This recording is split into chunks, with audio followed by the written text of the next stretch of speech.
Dangerous a business, that. But you wouldn't support her marriage to the woman that she wants to marry? This is an issue of sacramentality. The sacrament of marriage is one that is defined by the Church, not by the state, and the sacrament of marriage is available to a man and a woman. This is the teaching of the Catholic Church, which I accept. Right, but can you see that that is a problem for many people?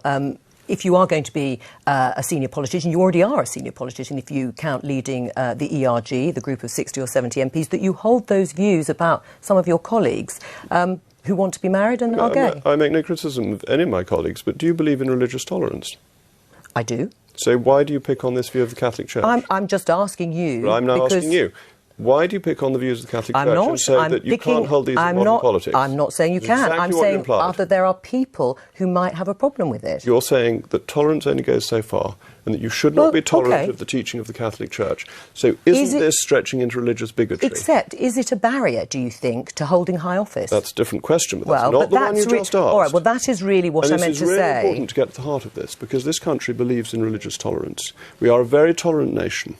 And the act of tolerance is to tolerate things you don't agree with, not just ones you do agree with. And the problem with liberal tolerance is it's got to the point of only tolerating what it likes, and therefore attacking... Don't assume what I think, or that I'm attacking. I'm raising an issue that your colleagues have also raised. Question, and the Catholic Church of great antiquity has taught these things, and it is absolutely legitimate for Catholics in public life, in private life, to believe and accept the teaching of the Catholic Church, as it is for Muslims to believe the teachings of Islam. Of course. And likewise for Anglicans, but also if for agnostics if you wanted to hold office, high office, or if somebody who held those views wanted to hold high office, would they be a barrier? It would be a matter for the voters to decide, but what's so important is that I should be honest with voters about my views and make no bones about the fact that I'm a practising Catholic and I believe in the teaching of the Catholic Church. Should they be a barrier then, or should they not? I mean, if they were, I know we've just discussed it, that. But there are people within your party, and I've talked about Anna Soubry and Justine Greening, who find those views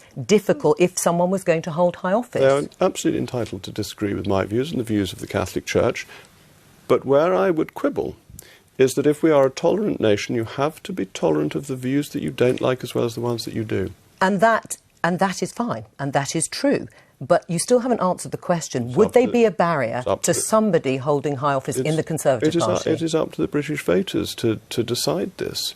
The British voter in the ballot box is entitled to vote for whomsoever he or she chooses. And I make clear to people in North East Somerset when they come to vote for me what my views are on any issues they ask me about. Would you like to change the law on these issues? The law is not going to be changed. But that's not my question. Would you like to change the law? But it's quite an important prelude to the discussion, because the issue is actually about what society thinks. I think it is a deep, deep sadness that there are 190,000 abortions in this country in a year in 2016. I think it is one of the great tragedies of the modern world, and I think it would be a wonderful thing if society came to a different view on abortion. I do not see that happening, and I don't think changing the law when society overwhelmingly thinks something different is going to achieve. And what about gay marriage? I mean, these are things. Would you like to see the law changed, Jacob Rees-Mogg, on those issues? The law on gay marriage is now the settled will of Parliament and is not going to change. Right, but you would like to see it if you were given that. But it's trying to get behind. People will want to know what you would do, what you might do. Okay. Well, most importantly, on religious issues, these are votes of conscience, and it would be quite wrong to impose my conscience on you any more than it would be right of you to impose your conscience. Can you divorce politics from one's personal views, religious or otherwise? Well, you can in terms of whether they are part of formal party policy.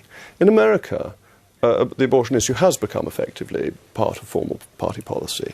I think one of the strengths of our political system is that they have not become part of party politics, and that does allow differentiation between one's theological views and between one's secular views. All right, we'll have to leave it there.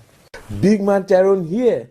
Make sure to subscribe to the wicked awesome Robin Hood UKIP YouTube website.